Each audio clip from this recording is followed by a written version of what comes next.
Sem mais delongas, Jojo, deixa eu trazer logo o presidente da Frente Parlamentar da Segurança Pública, Alberto Fraga, que já está com a gente.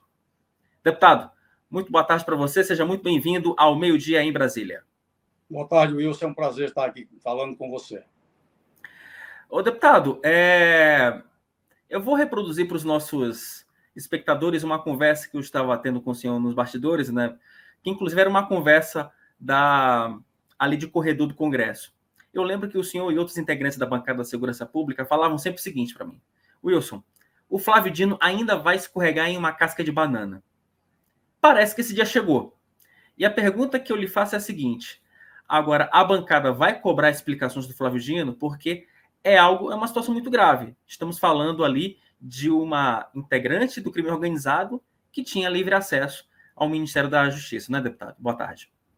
Boa tarde, Wilson. Veja bem, é uma casca de banana e das grossas, né? Nós, inclusive, ontem entramos com a representação junto à Procuradoria-Geral da República para que abra um processo contra essa visita que foi feita aí por uma pessoa que não é esposa de um traficante, ela é condenada, ela está condenada a 10 anos e está respondendo em liberdade. Então, eu acredito que deve surgir mais convocações em virtude desse episódio, e aqui eu vou ser mais incisivo. A gente percebeu que o secretário nacional lá de instituições, não sei o quê, avocou para si a responsabilidade. É mentira. É claro que quando foi autorizado a Luciene a ir lá para fazer visitar o Ministério da Justiça, foi ordem lá de cima. Ele tem que explicar. E aí, veja bem, a mulher é ligada ao Comando Vermelho. Será que não tem ligação? Por que é que ele foi no Complexo da Maré e não sofreu nenhuma incomodação? Desceu lá sozinho, como se fosse super-homem, não teve uma incomodação, não teve um tiro sequer, e talvez seja por isso, né? A gente está percebendo um entrosamento muito grande do crime organizado com o governo do PT. É lamentável, e eu espero que o senhor Flávio Dino, que é muito arrogante, prepotente, ele agora venha a público se explicar. Já tem uma mentira dele aí que já foi pego com a mão na massa. Ele disse que não conhecia a mulher. Aí já tem um vídeo circulando, ele dizendo que era fã dela. Um ministro da Justiça dizer que é fã de uma traficante é vergonhoso. E eu acho que aí, Wilson, a ida dele para o Supremo realmente foi cancelada. Esse assunto, inclusive, nós abordamos aqui no programa, inclusive uma informação que eu dei ontem de manhã cedo, né, sobre essa não possibilidade do Dino ir para o Supremo Tribunal Federal. Agora, o deputado, também tem ali alguns parlamentares, eu acho que foi o Almon Mendel, lá do Amazonas, que eles apresentaram um pedido de CPI. Lógico que CPI é algo muito mais complicado, porque depende de apoio parlamentar, depende da assinatura, depende também da boa vontade do presidente da Câmara para se instaurar uma investigação. A pergunta que eu lhe faço é a seguinte: o senhor acredita que esse é o típico caso de CPI para tentar esmiuçar um pouco essas relações entre o governo federal e crime organizado, ou só acredita que não chega, não é para tanto? Não acredito que chegue a CPI, até mesmo porque quem está pedindo a CPI é um garoto, o Amon, ele não sabe o que é mexer com crime organizado. Vai chegar um momento que os próprios deputados integrantes da comissão não vão ter peito para ir buscar ou falar com traficantes e essas coisas.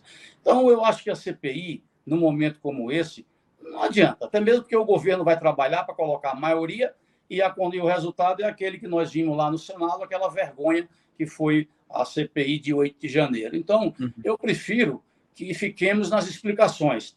Ou o ministro vai ser convocado e será convocado para explicar, e eu espero que ele não falte pela terceira vez, que ele está contumaz em faltar e não acontecer nada com ele. Aí nós queremos ouvir da boca dele. Primeiro que ele disse que não conhecia, já foi desmentido, conhece sim. E, na verdade, quem deu a ordem para ele receber, para ela ir lá, foi ele. Essa é a verdade. A tal da Jaciara, todo mundo sabe que faz parte do PCC. Tem, inclusive, pagamentos feitos pelo PCC. Olha, é uma confusão. Não tem como isso passar está debaixo do tapete, sem a gente, sem a culpa estar no ministro da Justiça, Flávio Dino. Ele tem muito que se explicar e vai ter que se explicar. Agora, volto a dizer, eu não sou favorável a uma CPI para apurar essa questão, porque vai envolver o crime organizado. Eu tenho certeza absoluta que muitos parlamentares não terão coragem de fazer esse enfrentamento. Então, fazer uma CPI só por causa dessa questão, eu acho que é forçar a barra demais. Agora, deputado, eu queria que o senhor trouxesse para o nosso público a sua experiência. O senhor, além de deputado federal, o senhor foi secretário de Segurança no Distrito Federal.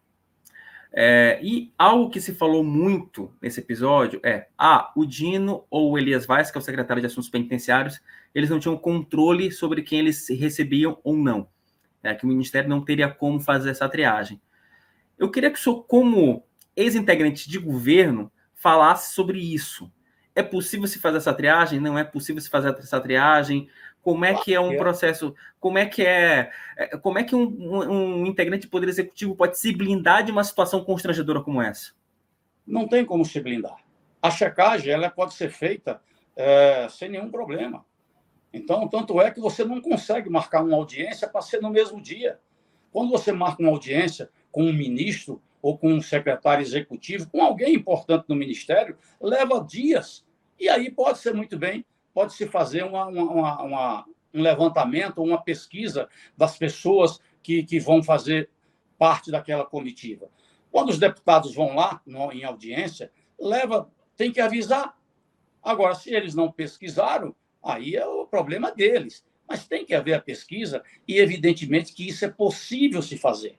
Isso é possível de se fazer. Não fez porque tem conivência com o crime organizado. Essa mulher, a mulher do criminoso, do tio Patinhas, ela sabia muito bem que ia ser recebida. Agora, a gente precisava descobrir qual foi o assunto, né? Porque ela também transitou no Ministério dos Direitos Humanos e no Ministério da Justiça. Então, nós temos que realmente convocar o ministro para que ele possa explicar qual era o assunto tão importante, né, de uma condenada. Ela está condenada, ela só está respondendo em liberdade. O marido condenado a mais de 30 anos de prisão e ela a 10 anos de prisão. Portanto, é conversa fiada dizer que isso não é possível fazer. É possível fazer e não fizeram porque sabiam quem ela era. Agora, deputado, também tem outra questão, né? Porque esse episódio ele é simbólico ele é simbólico do ponto de vista de que mostra como que o crime organizado ele se estrutura para tentar sufocar o Estado, porque a história como um todo ela é uma história muito muito surreal. Assim, é um roteirista de Brasil, ele assim nesse ponto ele foi brilhante, porque o camarada, Oi, desculpa, deputado. Eu concordo com você, ué. Né? Porque o tio Patinhas, assim... Hoje a gente não precisa mais ter receio em dizer que o crime é organizado. O crime está super organizado. E o Estado sempre atrás. Porque nesse caso específico, vamos traçar a linha do tempo.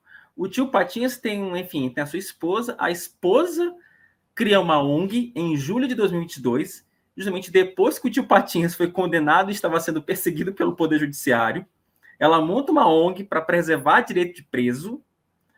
Aí, ela, como presidente de ONG, se aproxima de integrantes do PSOL e do PT, né? Ela com essa ONG. Né? Tem várias fotos dela com o Boulos, com o Janones, com vários deputados. Exatamente. E ela, uma ONG que é alimentada com o dinheiro dos presos que estão lá em Manaus, estão lá no Amazonas. Do crime organizado.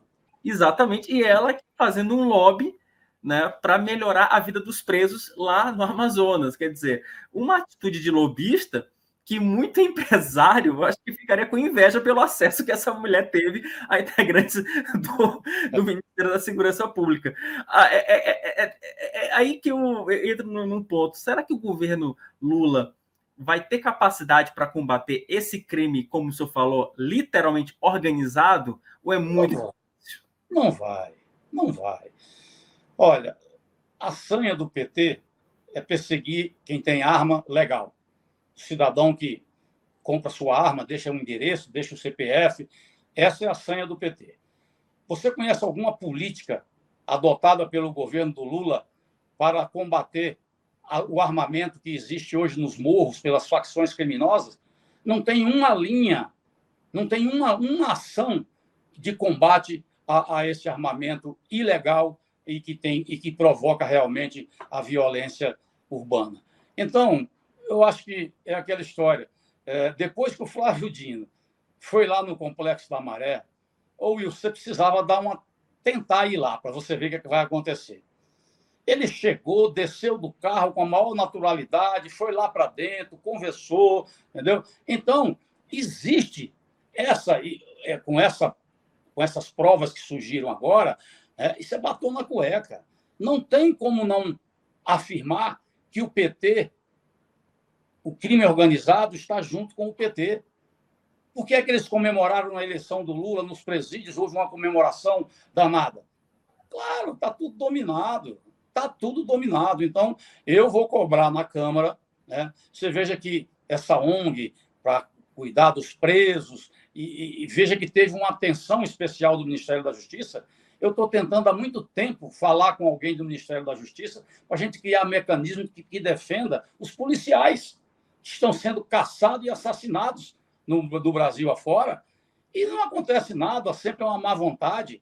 Aí vem uma criminosa e entra no Ministério da Justiça com maior pompa, com maior regalia. Né? Eu não sei se aquela imagem dele dizendo que é fã dela, se é no Ministério da Justiça ou é em algum morro lá do Rio de Janeiro. A gente precisava discutir. Por isso que você falou uma coisa, eu disse não, mas, de repente, talvez a CPI pudesse ficar nesses casos para tentar descobrir, né, esse linhame de ligação entre a esquerda e o crime organizado. Mas definitivamente não é um trabalho dos mais simples. Deputado Alberto Fraga, obrigado pela atenção, obrigado pela sua participação aqui no Meio Dia Brasília e espero contar com a sua presença em outras ocasiões. Muito obrigado, mestre. Estarei sempre à sua disposição. Um abraço a todos vocês.